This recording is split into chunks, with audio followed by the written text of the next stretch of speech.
Now, Nigeria celebrated 61 years of independence on Friday, and today it is less than 18 months away from a presidential election. In the months to come, that intervening period before the ballot is likely to be marked by heightened agitations across the country and between North and South over who should get a shot at becoming Nigeria's next president. Nigeria, of course, facing many problems with an economic crisis and deepening poverty made worse by the pandemic. As the country marked its independence at the weekend, people were scavenging for food in many parts of Nigeria. Unemployment remains very high and people are getting less for their depreciating naira. And as poverty climbs, food inflation is skyrocketing, with food insecurity said to be reaching more than half of Nigerian households today. Now, my first guest today is the theologian and anti-poverty campaigner, Father George Ehusani, currently chaplain and executive director of the Lux Terra Leadership Foundation. As Nigeria marked Independence Day, Father Ehusani sent out a distress call, warning that unless Nigeria's politicians wake up to their responsibilities, this country may not be able to come back from the brink. And Father Ehusani joins me now in the studio. Always a delight to see you. Thank you, Charles, and thanks for the good work. And happy independence period. Let me put it that way, because the day is over now. I mean, it was last Friday. Sort of. I mean, I don't know whether we can really say happy independence.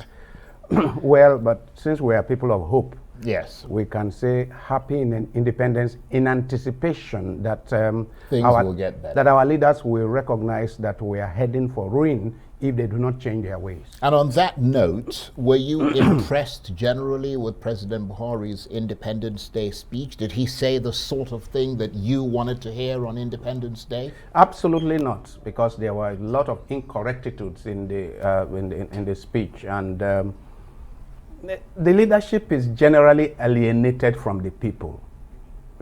The people are elsewhere from where the leaders are, and the leaders don't seem to feel the pulse of the people of the nation. But is that unique to Nigeria? It's not unique to Nigeria, but it's actually quite catastrophic in Nigeria. Whether they be legislators or members of the executive, they're generally cut off from the people. I mean, just look at the way they carry on. They are moving on the road and they are moving with security agents and motorcades and are not feeling what the people are feeling. How many of our leaders can actually come out of their vehicles and walk in Use Market or in Garki Market and greet people? I mean, that shows that they are not with the people. Pope Francis said recently to us priests, he says, you must smell your sheep. You must begin to smell your sheep, meaning mix up with your sheep in such a way that you smell the smell of the sheep. How many of our leaders are smelling their people? But then obviously there are different categories of leaders, aren't there? There's local governments, there's states, there's federal, that sort of thing. I mean, don't they do that on different levels? Most local government chairmen are not living in their local governments. Most state governors live most of the time in Abuja. So they are not mixing with their people. I mean, the roads are bad, so they get themselves heavy SUVs that will, bulldoze through those roads. There's no security, so they surround themselves with perhaps 1/4 of the security agents in this country are taking care of VIPs. So the point is, whole villages are left without police to take care of them in their streets. But each of our big people have 2-3 policemen taking care of them. So given these many challenges that Nigeria faces, do you think the country should have celebrated its Independence Day the way that it did?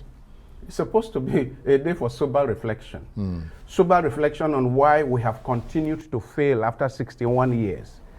Sober reflection on where we are heading. I had an event at Lux Terra, Nigeria at 60, where do we go from here?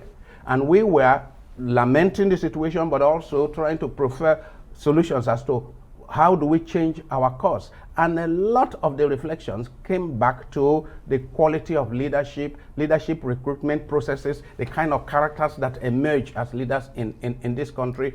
Because whether we like it or not, people keep blaming the victims. People keep blaming the followers. But people have been so impoverished so reduced to a certain level of dehumanizing existence that they cannot exercise democratic rights as we know it.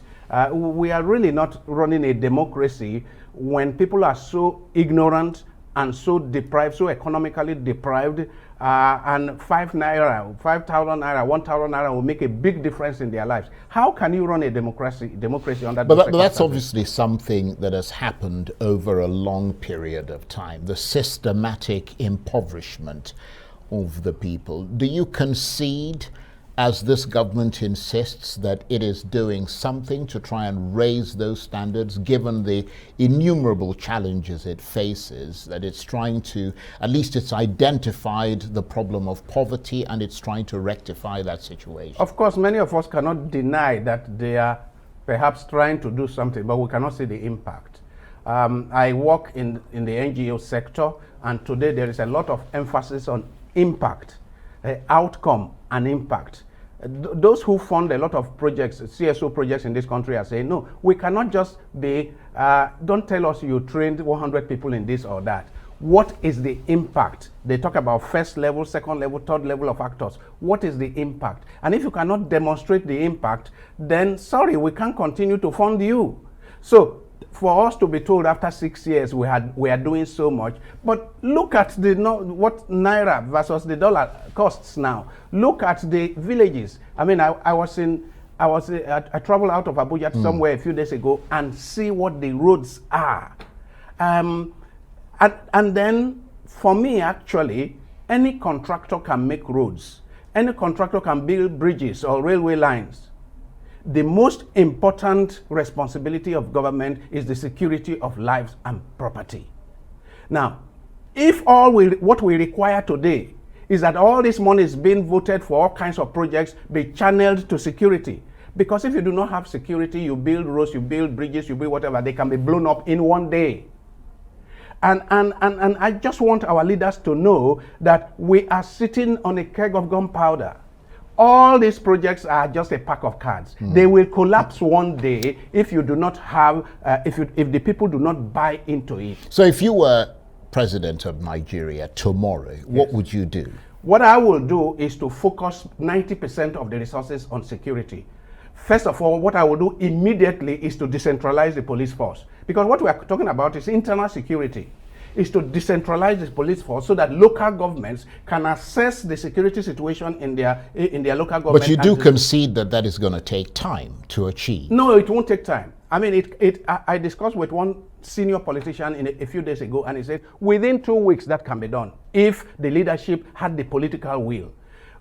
This same parliament of ours, they have a way of passing a bill, of doing the first hearing, second hearing, third hearing within a few days. They can do all that. So it can be done that if my local government, if our priority is security, then instead of opening new schools, new whatever, then we can channel 20, 30, 40, 50% of our resources to employ unemployed graduates and make them security agents to take care of our local government. So you think that within 2 weeks they'd be ready to go out there and take on insecurity? Oh, no. At least within 2 weeks you can engage them, and then they can begin training. And you know, what we have now is a situation where somebody can come from Calabar to be a policeman in Abuja, or come from Warri to be a policeman in Ondo. A situation where in each place you engage children of that area to be the security people. First of all, they have an emotional connection with their place.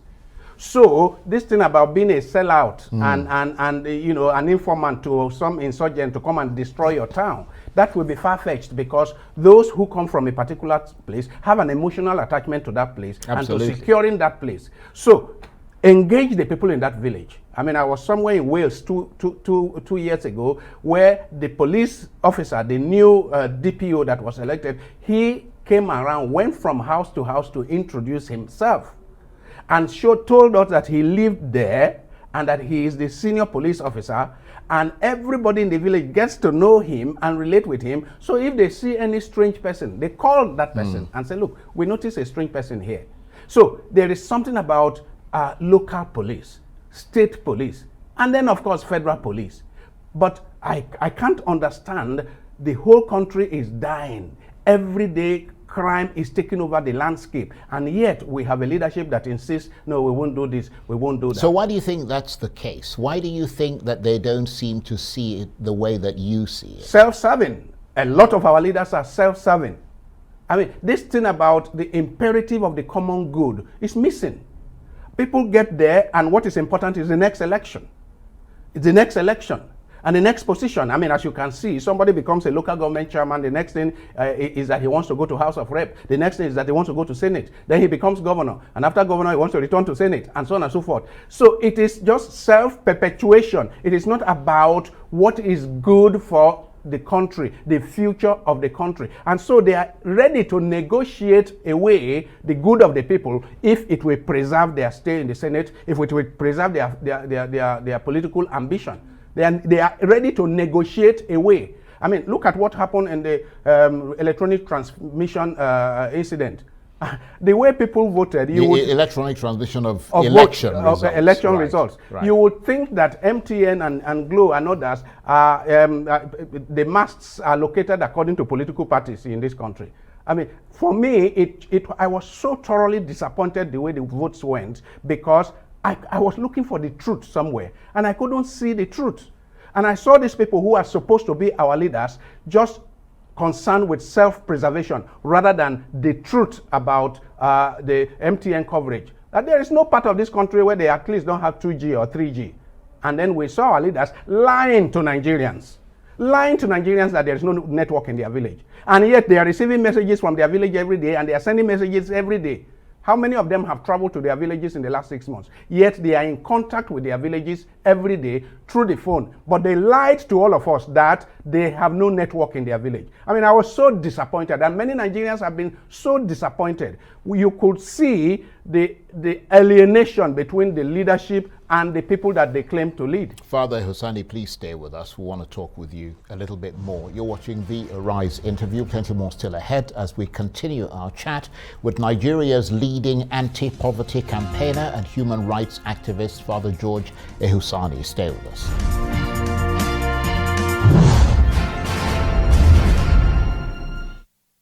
Welcome back to the Arise interview. I'm Charles Aniagolu. Now, my first guest today is the respected theologian, human rights activist, social commentator, and former Secretary General of the Catholic Secretariat in Nigeria, Father George Ehusani, who's currently chaplain and executive director of the Lux Terra Leadership Foundation in Abuja. Father George's voice is one of the most strident in Nigeria. He's consistently warned, and is doing so again, that this country's ethnic conflicts, political corruption, crushing poverty, and fractured colonial history have conspired to turn Nigeria into a dysfunctional state. And unless some kind of tool for conflict resolution is urgently put in place to resolve Nigeria's swelling socio-economic and political afflictions, the consequences could be disastrous. And Father George Ehusani is still with me in the studio. Thank you very much indeed for staying with us. What's your sense of the level of poverty and food insecurity in Nigeria at the moment? Things were already pretty bad. But on account of insecurity in the last 1 year, on account of heightened insecurity in the last 1 year, it is rather frightening what will be happening in the next 1 or 2 years. I mean, the food we are eating now, especially grains and others, are from last year and the year before. But with many farmers in the north central and especially north central and northwest unable to go to farm, with so much banditry, I mean terrorism, I must call it, that we call banditry, many farmers are now in the towns. People have relocated to the cities because they are unable to function. So food crisis, what is facing us, what we are face to face with is famine, even though rain is falling. So it is quite serious. That's why I said in the first segment that security is our greatest challenge. I don't care about any railway from here to Maradi or any whatever. What I care about is to be able to go to work and for farmers to be able to go to farm. So if what it takes is that 20, 30, 40% of our national resources and state resources for states are channeled towards security, let it be until, I mean, what white elephant project do we need now when people cannot go to work, when people cannot go to school? I mean, I hear some of the states in northern Nigeria, recently I heard, oh, they want to establish new schools for contracts. Meanwhile, old schools, look at all those schools from where they are abducting our children. Look at the kind of infrastructure. Look at the buildings. I mean, it's deplorable. Then you hear people, they want to establish new schools, but they cannot service those other schools. They cannot renovate them. Now, and I'm saying, is it new schools we need now, or to secure existing schools, to secure the farms, to secure those forest regions where people need to go and work and make food? And is it your sense that this is dominating the conversation among politicians as the country heads towards presidential elections? No, not at all. Or, I mean, has it become a sort of focal point, or is it not being the center of discussion? Whereas the major concern of the average Nigerian in the city and the village is security, today I hear politicians just positioning themselves in a sinking ship. I mean, positioning themselves for 2023 in a ship that is sinking. And as I keep saying, we are not sure of 2023 because this ship is sinking.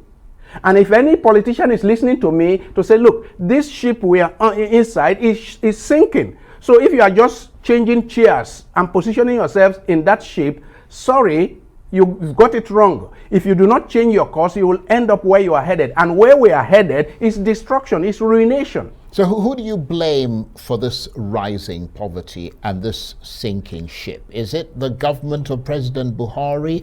And if so, what are they saying about it and about their anti-poverty policies? I see of course, I blame successive rogue leaders, I must call them. Successive generations of leaders in this country as responsible, beginning from the first military rule. But in the last 6 years, this has been exacerbated, seriously exacerbated, and the alienation from the people, the sense of injustice, whether the injustice is real or perceived, they say perception is half of reality. The sense of injustice, the sense of unfairness, the sense of inequity is been heightened in the last 6 years. And whether you believe it or not, the fact that people have that impression, you must address it. If you do not address it, people lose trust in you. And people have largely lost trust in leadership. And when people lose trust in leadership, then whom are you superintending over? Right. But does the government actually, I mean, you're an analyst, yeah. you know, an intellectual, you know how to analyze things in this country. Does the government actually have the power to correct the economic problems and the budget space to help those in need? Or are they beholden onto the international scenario, which is what is causing the economy, not just in Nigeria, but in many countries, to tank? There is that dimension of international politics of money. There is that dimension. But just see, with regards to foreign exchange, for example, look at the policy somersaults in the last few months from the central bank. Right. There has been conflicting policies and policy somersaults in the last few months. That is not good for any economy. That will not encourage any investors. So yes, I agree that there are international dimensions, new forms of imperialism and so on. But within, I mean, it is still the same. I have a project in Nairobi, and I know that the dollar versus the Kenyan shillings has not really moved much between 105 and 110 in the last 7 years that I know about Kenya. Between 105 and 110 shillings to a dollar. So we have risen in the last 6 years from like 190 to 570. So you can see that there are problems, and foremost among those problems is insecurity that we are unable to deal with. And I am saying that government exists fundamentally to guarantee the security of lives and property. If we keep losing people at a time that you have not declared war, we are losing hundreds of people, including top-level military officers, on a daily basis. Either that you are unable or unwilling. When does it get to a stage that some leader in this country will resign and say, I have failed, let somebody who knows better what to do come in. At what point? How many lives must be lost? I mean, you know the song of Bob Geldof, that award-winning poet and singer. How many deaths will it take to be known that too many people have died? So how many thousands of Nigerians' lives must be crushed, must be destroyed before those who are in charge come up to say, I think we really can't, we don't know what to do under this circumstance. Let some other people come and help. All I see is, it's as if once you win an election, you have to be there for 4 or 8 years, no matter, even if the whole country is dying under you. And I'm saying, we are really, really in trouble. We need to interrogate this system. We need to interrogate our own kind of democracy where nobody ever resigns over terrible mistakes and mishaps. Nobody ever resigns. I say, if hundreds of people are dying at a time that is not wartime, including top-level military officers, and there is NDA, Nigerian Defense Academy, invaded, DSS, we just heard yesterday, the DSS, Directorate of State Security, invaded or burnt down or whatever. Okay. Father, I hope somebody is listening to you. Thank you very much indeed. Father George Ehusani talking to me.